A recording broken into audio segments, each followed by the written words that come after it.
Bismillahirrahmanirrahim. Assalamualaikum warahmatullahi wabarakatuh. Alhamdulillah, puji serta syukur kepada Allah Subhanahu wa Ta'ala. Kita berjumpa kembali dalam pembelajaran matematika. Pada pembelajaran kali ini, kita akan membahas tentang segi banyak beraturan dan tidak beraturan. Pertama kali, kita lihat dulu tujuan pembelajaran. Yang pertama, menganalisa sifat-sifat segi banyak beraturan dan segi banyak tidak beraturan. Kedua, mengidentifikasi segi banyak beraturan dan tidak beraturan. Ya, terlebih dahulu kita lihat gambar-gambar ini. Ini merupakan kurva. Ya, ini adalah kurva. Nah, kita lihat ada beberapa tanda yang Bapak berikan. 1, 2, 3, 4, 5, 6, 7, 8. Nah, kurva-kurva ini disebut dengan kurva tertutup. Kurva sederhana tertutup. Sedangkan yang lainnya adalah kurva terbuka. Kurva terbuka. Bapak ulangi, untuk yang Bapak beri tanda checklist seperti ini, itu adalah contoh dari gambar kurva tertutup sederhana. Ya, kurva tertutup sederhana. Sedangkan yang lainnya adalah kurva terbuka. Ya, kurva terbuka sederhana. Nah, ada gambar yang seperti ini. Kurva apakah ini? Nah, ini disebut dengan kurva tertutup tidak sederhana. Kalau kita lihat apa bedanya ya? Bedanya adalah pada kurva tertutup tidak sederhana terjadi perpotongan. Ya, perpotongan garis ya pada bidang tersebut. Ada perpotongan garis. Coba amati pada gambar yang ada di sebelah kanan ini, terutama juga yang diberi checklist, itu kurva tertutup yang diberi checklist ini adalah kurva tertutup sederhana. Ya, tidak ada perpotongan dan ujung garisnya itu saling bertemu. Ujung garisnya bertemu. Ya, untuk yang kurva tertutup tidak sederhana, ujung dari garis tersebut tertutup atau saling bertemu, tapi ada garis yang saling berpotongan pada bidang tersebut. Nah, sedangkan pada gambar yang tidak ada checklist, ini terbuka, kurva terbuka, sederhana, dan tidak ada garis yang berpotongan pada bidang tersebut. Tapi ujung daripada garis tersebut tidak bertemu. Ya. Jadi yang tidak ada checklist ini adalah kurva terbuka sederhana. Jadi dari gambar yang kita amati, ini ada kurva sederhana, kurva tertutup sederhana, ada kurva terbuka sederhana, ada kurva tertutup tidak sederhana. Nah, kurva tertutup tidak sederhana ini ujung-ujungnya saling bertemu, tapi ada perpotongan garis pada bidang tersebut. Baik, apa kaitannya dengan apa yang kita pelajari? Nah, kita lihat di sini. Ada beberapa gambar, kita amati gambarnya. Ya, ada yang mempunyai sisi lengkung, ada yang semua sisinya berupa garis lurus, ada yang sisinya tidak bertemu ujungnya. Ya, ada pada sisinya ada ujung garis yang tidak bertemu.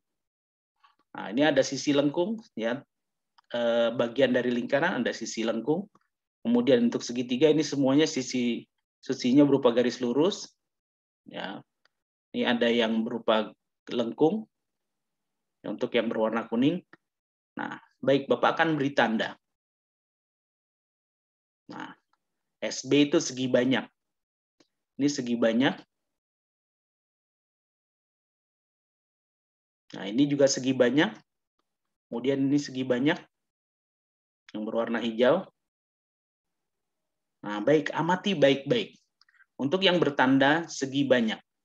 semuanya sisinya adalah berupa garis lurus. Semua sisinya berupa garis lurus. Semua sisinya berupa garis lurus yang merupakan segi banyak. Dan merupakan kurva tertutup. Kurva tertutup dan tertutup sederhana. Ya, tidak ada garis yang berpotongan. Nah, sekarang amati pada gambar penandaan berikut. Ada BSB, bukan segi banyak, bukan segi banyak. Nah, ini ada garis lengkung. Amati, ada garis lengkung.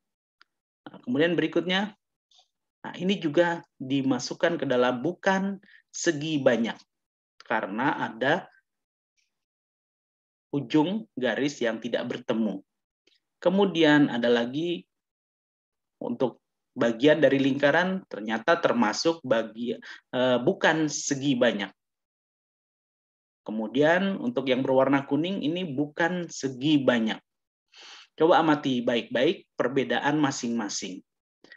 Kelompok yang termasuk bidang datar segi banyak dan kelompok yang termasuk bukan segi banyak, ya, yang bertuliskan merah. Amati dengan baik apa perbedaannya. Nah, betul sekali. Perbedaannya untuk segi banyak untuk bidang yang termasuk segi banyak adalah merupakan kurva tertutup sederhana. Pertama, merupakan kurva tertutup sederhana. Ya, ini gambar segi 6. Ya, segi 6 ini merupakan kurva tertutup. Ya, kurva tertutup. Kemudian kurva tertutup sederhana. Ya, karena tidak ada perpotongan garis pada bidang tersebut. Dan semua ujung dari garis tersebut bertemu. Demikian pula yang segitiga. Demikian pula untuk yang seperti tanda panah ini yang berwarna ungu. Kemudian yang berwarna hijau demikian pula. Yang merupakan kurva tertutup. Dan sisi-sisinya adalah berupa garis lurus. Sisi-sisinya berupa garis lurus. Tidak ada yang merupakan garis lengkung. Lihat, yang berwarna hitam ini segi banyak itu adalah kurva tertutup sederhana dan sisi-sisinya berupa garis lurus. Coba lihat, perhatikan pada, nah, jadi dengan demikian, sedangkan pada bukan segi banyak itu yang pertama ada garis lengkung, yang kedua ada yang ujung garisnya tidak bertemu, ya. Nah, itu termasuk bukan segi banyak. Jadi dengan demikian segi banyak kita bisa simpulkan adalah segi banyak atau poligon adalah kurva tertutup sederhana yang dibentuk dari garis-garis lurus. Jadi persyaratan sebagai sebuah bidang dikatakan segi banyak adalah satu, kurvanya tertutup sederhana. Kurva tertutup sederhana. Kalau tertutup tidak sederhana seperti contoh yang sebelumnya, maka itu bukan termasuk segi banyak. Kemudian terbentuk dari garis lurus. Jadi kalau terdapat garis yang lengkung berarti bukan segi banyak. Jadi persyaratan segi banyak, satu, kurva merupakan kurva tertutup sederhana, yang kedua terbentuk dari garis-garis lurus. Nah, ini ya, jadi harus kita pahami betul yang termasuk segi banyak dan yang bukan segi banyak. Nah, adapun nih yang tadi, apakah termasuk segi banyak? Ternyata bukan. Jadi bukan termasuk segi banyak. Kenapa demikian? Karena ini termasuk kurva tertutup tidak sederhana karena ada perpotongan garis. Jadi ini bukan termasuk segi banyak. Ya, dapat kalian pahami ya mengenai bidang datar yang termasuk segi banyak dan bukan segi banyak. Ya, jadi kamu bisa bedakan dengan rinci, dengan detail apa itu bidang datar segi banyak dan bukan segi banyak. Nah, sekarang segi banyak beraturan dan segi banyak tidak beraturan. Lihat kelompok gambar untuk yang di atas, kelompok gambar di atas, perhatikan baik-baik. Pertama, semua sisinya sama panjangnya. Ya, semua sisinya sama panjangnya. Untuk segitiga sama panjangnya, ini sisi-sisinya. Kemudian untuk persegi ini semua sisinya sama panjang. Kemudian ini untuk segi 6 juga begitu, semua sisinya sama panjang. Kemudian apa lagi? Sudutnya, besar sudut masing-masing ini semuanya sama. Segitiga nih, semua sudutnya sama. Kemudian persegi semua sudutnya merupakan siku-siku, sama semua. Nah, kemudian ini segi 6 gitu juga, seluruh besar sudutnya sama besar.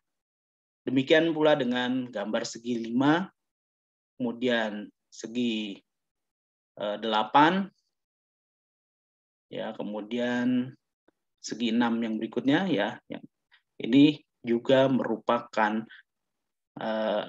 kalau kita lihat ini semua sisinya sama, semua sudutnya sama. Nah, berbeda dengan yang di bawah itu tidak semua sisinya sama, memang ada yang sama, tapi tidak semuanya sama.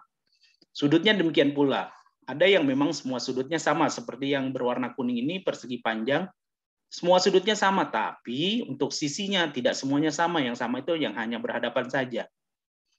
Nah, kemudian untuk trapesium, begitu juga, ya tidak semua sisinya sama panjang, kemudian untuk jajar genjang gitu pula, segitiga siku-siku gitu juga tidak sama panjang, ya, dan sudutnya tidak sama besar. Ya, kelompok yang kedua ada perbedaan dengan kelompok pertama, yaitu perbedaannya untuk kelompok kedua ini semua sisinya tidak sama panjang dan demikian pula sudutnya tidak semuanya sama besar. Nah, untuk kelompok yang pertama kita sebut sebagai segi banyak beraturan. Segi banyak beraturan. Jadi boleh disimpulkan segi banyak beraturan adalah yaitu segi banyak yang mempunyai sisi sama panjang dan sudut sama besar. Bapak ulangi, untuk sisi banyak beraturan, semua sisinya harus sama panjang dan semua sudutnya harus sama besar. Nah, sebaliknya, untuk kelompok gambar yang kedua disebut segi banyak tidak beraturan. Ya, segi banyak tidak beraturan karena tidak semua sisinya sama panjang dan tidak semua sudutnya sama besar. Jadi bisa dibedakan ya antara segi banyak beraturan dan segi banyak tidak beraturan. Nah, jadi boleh diambil kesimpulan, segi banyak beraturan seluruh sisinya sama panjang, seluruh sudutnya, maaf kurang T ini, seluruh sudutnya sama besar. Nah, sekarang Bapak akan minta kalian nanti setelah menonton video ini, kamu short screen, kemudian kamu jawab pada buku tulis kamu, yang termasuk segi banyak beraturan, kamu tuliskan saja. Yang mana? Yang A, B, C, D, atau E. Atau seterusnya ya. Kemudian yang tidak termasuk segi banyak beraturan, yang tidak termasuk segi banyak beraturan, segi banyak beraturan ya, yang tidak termasuk segi banyak beraturan yang mana saja. Ya, anak-anakku sekalian, mungkin ini saja yang dapat Bapak sampaikan ya mengenai segi banyak beraturan dan segi banyak tidak beraturan. Mudah-mudahan kamu dapat memahaminya. Apabila ada yang kurang jelas, nanti kamu bisa tanyakan kembali kepada Bapak. Ya, terima kasih banyak. Wabillahi taufiq wal hidayah. Assalamualaikum warahmatullahi wabarakatuh.